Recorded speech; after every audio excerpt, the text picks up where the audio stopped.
Have you ever wondered why, after centuries of religious teachings, so many spiritual seekers still feel disconnected from the divine presence they're desperately trying to reach?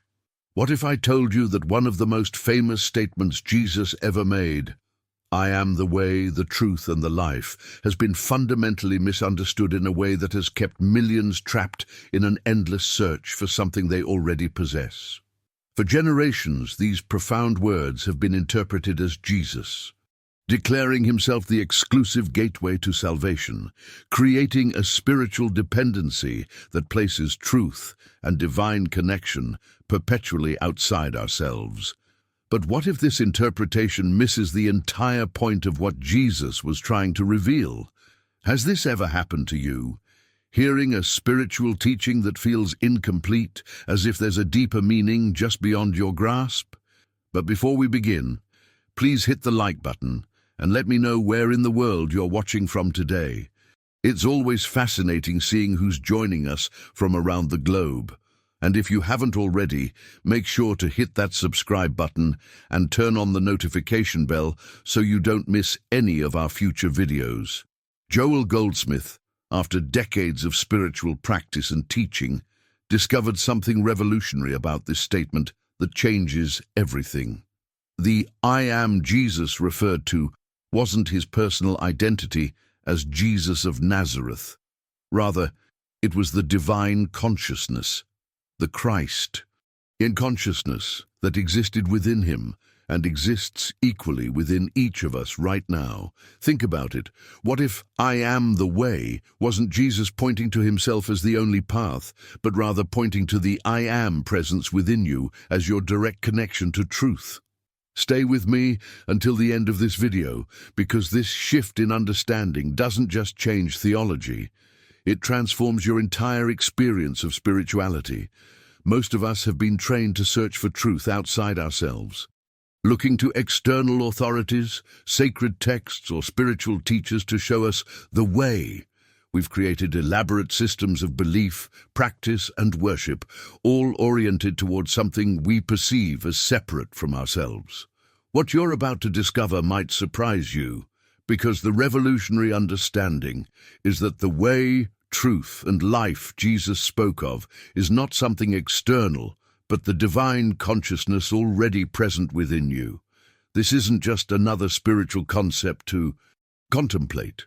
When fully realized, this understanding changes everything about how you approach your relationship with the divine, how you pray, how you navigate challenges, and how you experience your everyday reality. The shift from seeking outside to recognizing what's within is the difference between being a perpetual spiritual seeker and becoming a true spiritual finder. Imagine what might change in your life if you could stop searching for something you've possessed all along. What if the divine presence you've been seeking has been waiting patiently for you to turn your attention inward and recognize its constant companionship? This is the profound invitation hidden within Jesus' words, one that countless followers have missed for centuries. If these spiritual insights resonate with you, subscribe to join our community of seekers exploring the deeper meaning behind Jesus' timeless teachings. When we examine the core misunderstanding that has shaped centuries of spiritual seeking, we find it rooted in what Goldsmith called a consciousness of separation. This mindset operates on a fundamental assumption that we are somehow cut off from God, exiled from divine presence, and must find our way back through specific practices, beliefs, or intermediaries. This hidden truth has remained obscured despite being plainly revealed in Jesus' own words. When Jesus declared, "I am the way," he wasn't establishing himself as a necessary middleman between humanity and God. He was demonstrating a consciousness that recognized complete oneness with the divine source. The profound revelation here is that your true nature is not separate from God at all. You don't need a bridge to cross back to divine connection. You are already an expression of that divine consciousness. This transformation in understanding dismantles the entire framework upon which most religious seeking is built. The journey isn't about reaching towards something distant or earning your way back into divine favor. It's about awakening to the reality that has been present all along beneath the illusion of separation. Remember that Jesus also taught, "The kingdom of God is within you." This wasn't a poetic metaphor, but a direct statement about the nature of reality. The impact of this teaching is revolutionary. It means everything you could ever need or desire already exists in your own consciousness. The abundance, peace, wisdom, and love you seek are not external treasures to be discovered, but internal realities waiting to be recognized. The way Jesus spoke of is actually an inner turning, a shift in awareness from material limitation to spiritual wholeness. This mindset revolution doesn't require acquiring something new, but rather releasing the false beliefs that have kept you identifying with limitation instead of wholeness. When you grasp this fully, something remarkable happens in your spiritual experience. You stop being a perpetual spiritual seeker and become a spiritual finder. The endless quest for enlightenment or divine connection transforms into a simple practice of remembering and recognizing what is already true. Think about what this means for your everyday decisions and experiences. If the kingdom is truly within you, then the guidance, supply, and inspiration you need for any situation is already present in your consciousness. You're not waiting for divine help to arrive from somewhere else. You're learning to access what has been within you all along. Now, I want to go even deeper into this topic by exploring how this understanding transforms not just theology, but practical spiritual practice. The distinction between contemplative meditation and petitionary prayer reveals why so many prayers seem to go unanswered. If you're feeling that inner recognition as I speak about these principles, write in the comments, "The kingdom is within me," so we can see who's experiencing this revelation together. Joel discovered through decades of spiritual practice that the breakthrough in understanding Jesus' words comes not just in theory, but in application. Traditional approaches to prayer often involve petitioning or asking God to change circumstances, fix problems, or provide what we need. But this mindset unknowingly reinforces the very sense of separation it's trying to overcome. The revelation that transformed Joel's journey was the practice of contemplative meditation instead of petitionary prayer. This shift in approach aligns perfectly with understanding "I am the way." Instead of asking for things to change, contemplative meditation involves practicing the recognition of spiritual perfection that is already present. This isn't positive thinking or wishful denial. It's a deliberate alignment with a deeper reality beneath the surface appearances of limitation. The stillness of contemplative meditation allows your consciousness to rise above problems and align with the truth of your being. The same "I am" consciousness that Jesus embodied and revealed. This is where the mindset transformation becomes lived experience rather than intellectual concept. Consider the journey of Helen, who had struggled financially for years. Despite attending prayer meetings faithfully and constantly petitioning for breakthrough, she experienced continued lack. Her prayers seemed to hit a ceiling and bounce back without answer. The hidden truth was that her very approach to prayer was keeping her locked in the consciousness of lack she was trying to escape. Upon discovering these principles, Helen made a courageous decision to completely revise her spiritual practice.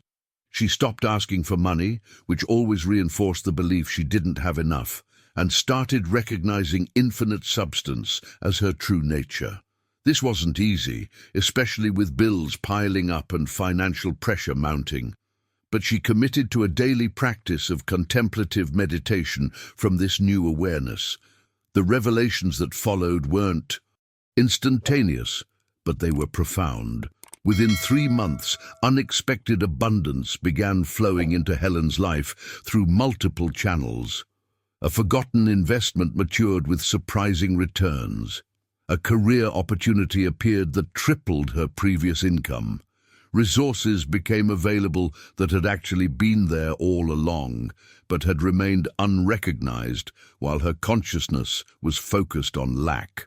What's fascinating about Helen's experience isn't just the practical improvement in her finances, but the internal shift that preceded it. She described feeling a new relationship with abundance before any external circumstances changed. The anxiety about money dissolved first, replaced by a genuine sense of being supported by infinite supply. The outer manifestations followed this inner transformation. This pattern of inside-out change reveals why Jesus emphasized that the kingdom of God is within you. True spiritual transformation doesn't begin with changing external conditions, but with aligning consciousness with what is already true in spiritual reality. The outward manifestations follow as natural expressions of this inner alignment. Now I want to explore how this same principle applied in a completely different situation, one involving physical healing and the recognition of wholeness beyond appearances. If you've ever experienced that moment when your perspective suddenly shifted and you saw a situation from an entirely new angle, type "inner shift" in the comments. I'd love to hear from those who recognize this experience. Marcus's story offers another powerful illustration of this transformative principle in action. After 7 years of battling chronic pain, Marcus had exhausted every conventional and alternative treatment available. His spiritual practice consisted mainly of desperate prayers, begging for divine intervention to fix what appeared broken in his physical body. With each disappointment, his faith diminished, along with his hope for relief. Ready to dive deeper into spiritual truth? Hit subscribe and join us on this journey of awakening to the divine presence within. The breakthrough came when Marcus encountered Joel's teaching about "I am the way" as recognition rather than petition. He realized that his entire approach had been keeping him locked in the very consciousness of illness he was trying to escape. The insight hit him like a revelation. He had been asking God to fix a material body, which kept his awareness anchored to the problem rather than the solution. Through dedicated practice, Marcus learned to shift his focus from fixing physical symptoms to recognizing his true spiritual identity beyond all material limitation. Instead of concentrating on the pain, he devoted time each day to contemplative awareness of the perfect spiritual body that knows no disease, age, or restriction. This wasn't denial or magical thinking, it was a deliberate cultivation of awareness of what Joel called the body not made with hands, eternal in the heavens. The transformation wasn't instantaneous, but unfolded gradually over months of consistent practice.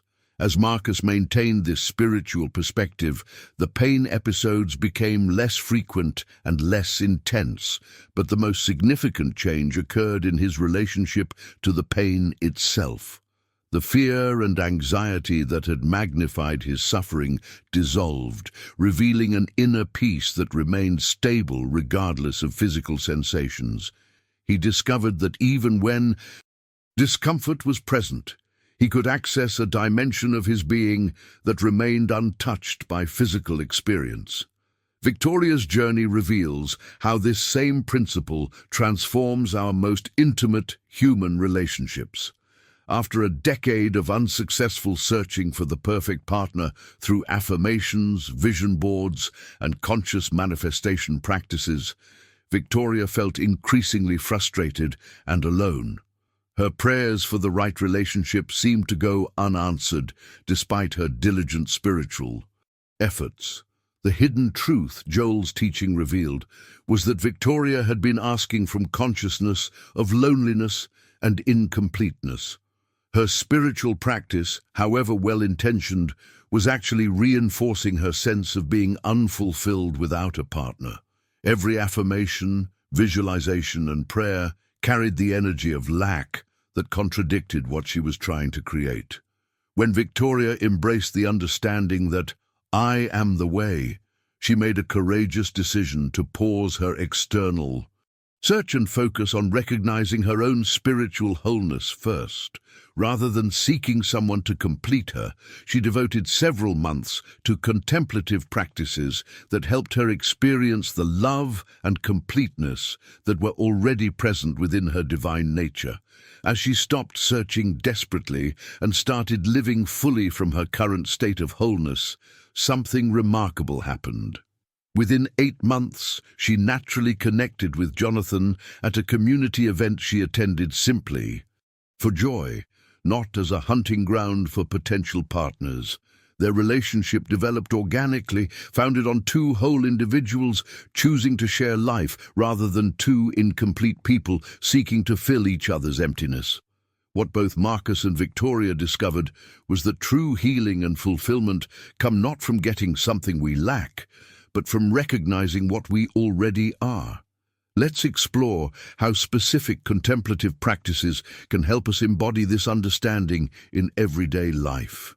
If you've experienced shifts in your life where stopping the desperate search actually allowed something wonderful to find you, share divine timing in the comments. I'd love to hear your stories of synchronicity and alignment. Joel Goldsmith developed several contemplative practices that help embody the truth behind Jesus' statement, I am the way. One powerful technique he called resting in the Word serves as a complement to traditional meditation. This approach creates a profound transformation in your spiritual journey by changing how you engage with divine truth. Rather than repeatedly asking for something you want or need, in this practice, you select a spiritual truth that addresses the consciousness behind your current situation and simply rest in that awareness. The mindset shift here is subtle but revolutionary.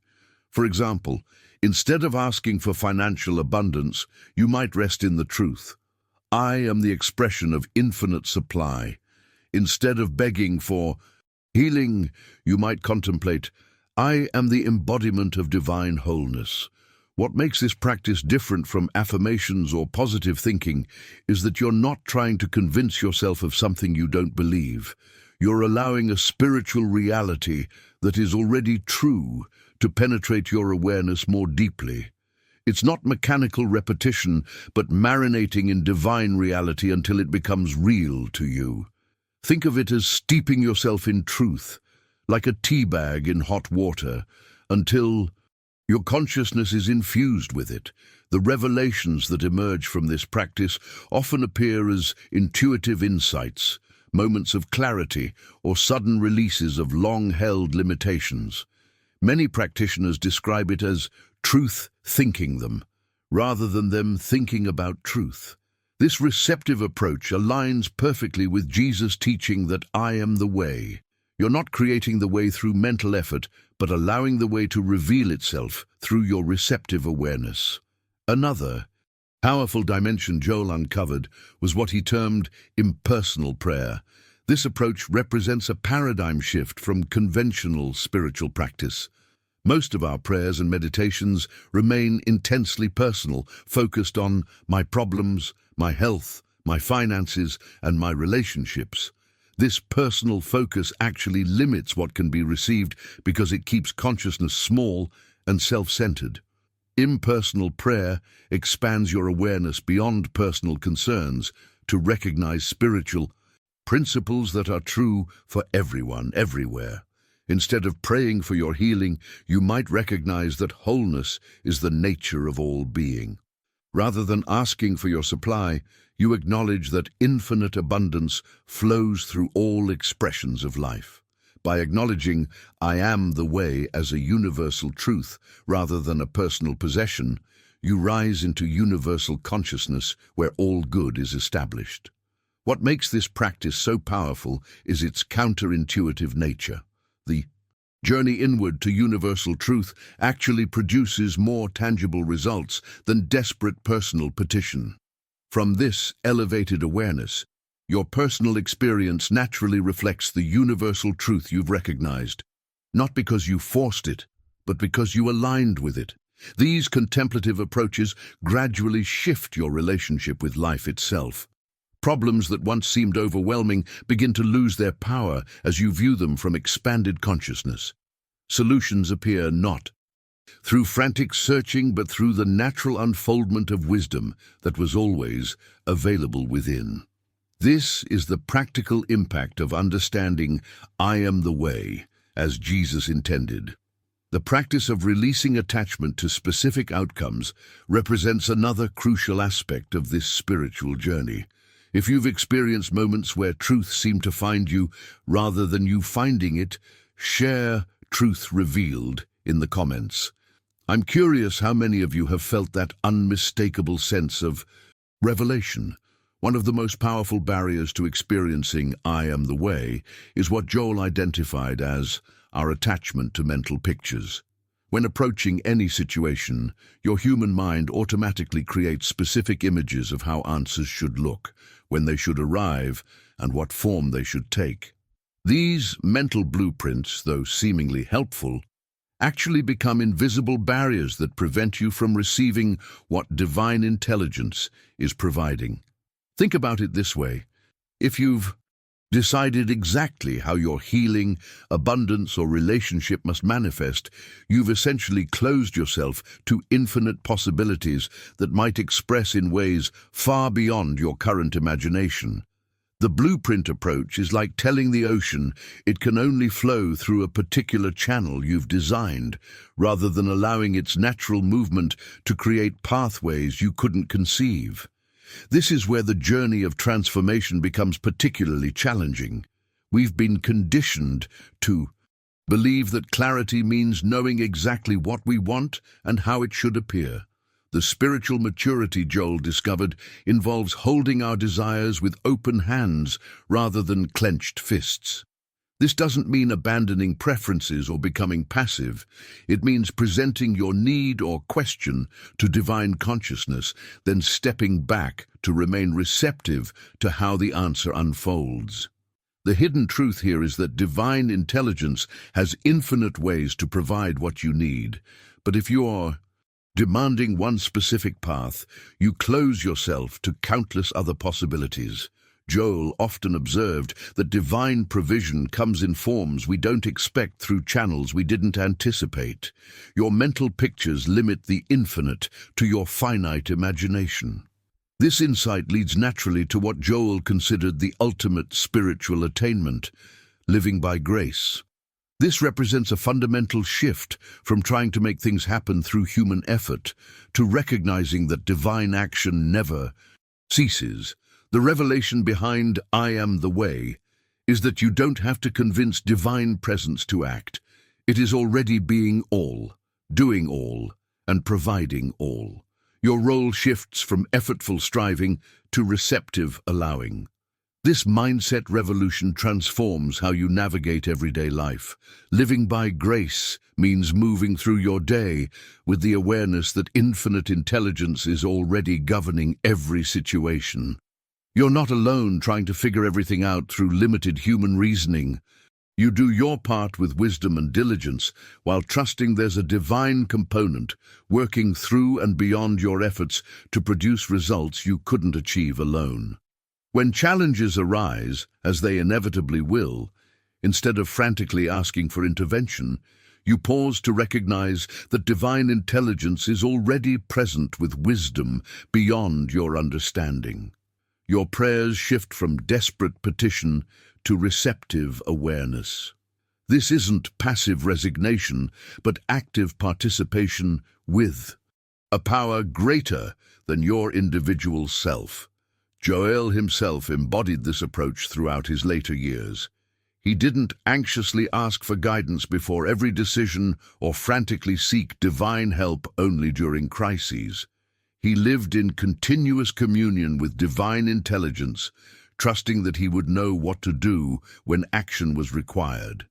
This steady awareness replaced the roller coaster of desperate asking, followed by periods of forgetting divine presence. The practical impact of this shift appears in how you handle life's inevitable challenges. When difficulties arise, your response changes from panic to peace, from desperation to discernment. If you've experienced moments where letting go of your mental pictures actually allowed something better to manifest, share divine surprises in the comments. I'm fascinated by how often our greatest blessings arrive in unexpected packages. Of course, understanding these principles intellectually is one thing, but living them when life becomes challenging is quite another. One of the greatest tests on this spiritual journey comes during times of crisis, when panic and fear naturally tempt you to abandon these deeper principles and revert to desperate mental struggling. This is completely normal. Our survival instincts are powerful and often override our spiritual awareness when threats appear. What Joel discovered through both personal experience and working with thousands of students was that consistency during peaceful times creates the foundation necessary for turbulent times. Think of it like building a lighthouse. You don't construct it during the storm, but in fair weather, so it stands ready when darkness and high winds arrive. Your daily contemplative practice during ordinary life builds an inner sanctuary that remains accessible even when external circumstances become chaotic. The resilience you develop isn't about creating perfect immunity from human reactions. Even advanced practitioners experience moments of fear, worry, and doubt during serious challenges.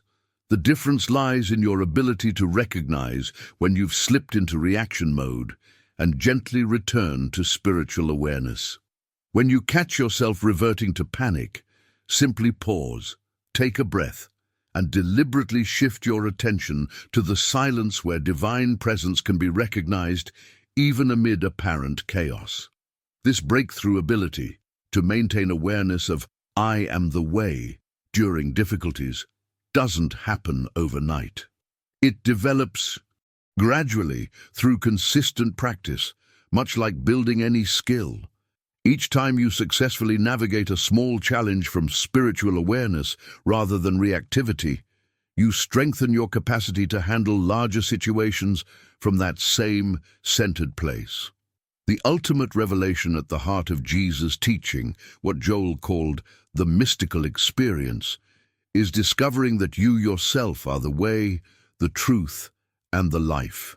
Not your human personality with its preferences and limitations, but the divine consciousness that constitutes your true nature. When Jesus declared, "I am the way," he wasn't making an exclusive claim about his person, but revealing the universal truth about the Christ consciousness that was fully awakened in him and exists in each of us. This profound awakening transforms everything about your spiritual journey. You stop searching for God to give you what you need when you realize you are made of that very substance itself. You cease begging for love when you recognize that love is your essential nature. You no longer plead for abundance when you understand that infinite supply is the consciousness you exist within. The direct awareness that I and the Father are one isn't an intellectual concept, but a lived experience that Joel called the mystical experience. In those moments of clear recognition, the illusion of separation dissolves completely. You don't reach for this awareness through struggle or complex techniques. It emerges naturally when the beliefs in separation are released and you rest in the silence where truth reveals itself. This recognition doesn't make you immune to human experience or exempt from life's challenges. Rather, it provides a foundation of being from which you can navigate all experiences with greater wisdom, peace, and effectiveness. If you've ever experienced even a brief moment of this profound awareness, where you suddenly felt completely at one with life itself, share oneness glimpsed in the comments. These momentary awakenings are often the catalysts that set us on the deeper spiritual journey. One of the most common challenges practitioners face on this journey is what Joel called the divided life, experiencing profound spiritual states during meditation, only to find that awareness evaporating when facing the demands of daily living. Many describe feeling like two different people, the spiritually connected being during contemplative practice, and the reactive personality during ordinary activities. This split creates an exhausting spiritual roller coaster rather than the steady consciousness Jesus embodied. Joel's breakthrough insight for bridging this gap was the practice of moment-by-moment awareness, recognizing divine presence throughout even the most routine tasks of daily life. This mindset shift transforms mundane activities into opportunities for spiritual recognition. Before answering the phone, pause briefly to affirm, "I am the way," acknowledging that divine intelligence is present and active in this moment. While washing dishes, recognize the same presence that illuminated great mystics is expressing through these simple movements. Sophia, an advanced student, described her journey with this practice. "I had been dividing my day into sacred meditation time and secular activity time. When Joel suggested I practice recognizing presence in every moment, it seemed impossible at first. But I began pausing before routine tasks to acknowledge divine intelligence at work. Gradually, over months, the artificial boundary between spiritual practice and daily life dissolved. Now, spiritual awareness feels like my natural state rather than a special condition I visit occasionally." The transformative power of this approach lies in its consistency rather than its intensity. Brief moments of recognition scattered throughout your day eventually create a continuous current of awareness that sustains itself naturally. What begins as deliberate practice gradually becomes your default perception, not something you do, but something you are. This integration reveals the deeper dimension of Jesus' statement. "I am the way" isn't just a profound spiritual truth to contemplate during meditation. It's a lived reality that transforms how you navigate traffic jams, workplace challenges, family dynamics, and every aspect of human experience. The journey isn't about escaping the world, but experiencing it from transformed consciousness. When this understanding matures, everything changes. "I am the way, the truth, and the life" is recognized not as an exclusive claim made by one historical figure, but as an invitation to recognize your own oneness with infinite intelligence. Your spiritual practice shifts from perfecting techniques to deepening awareness of the presence that constitutes your true identity. Each day brings new opportunities to choose spiritual awareness over material perception, to rest in presence rather than struggle in absence. This isn't about denying human experience, but about viewing it through a wider lens. Challenges still arise, but you meet them from a foundation of wholeness rather than lack. Decisions still require wisdom, but that wisdom flows from a deeper source than just personal reasoning. The awakening unfolds in stages unique to each person's journey. Moments of complete recognition may alternate with periods where old patterns resurface. This rhythm of remembering and forgetting gradually shifts toward more consistent awareness. The process isn't about reaching perfection, but about allowing your natural spiritual identity to emerge more fully through your human experience. If you've begun noticing how differently you respond to life's challenges when approaching them from spiritual awareness versus reactive patterns, share conscious choice in the comments.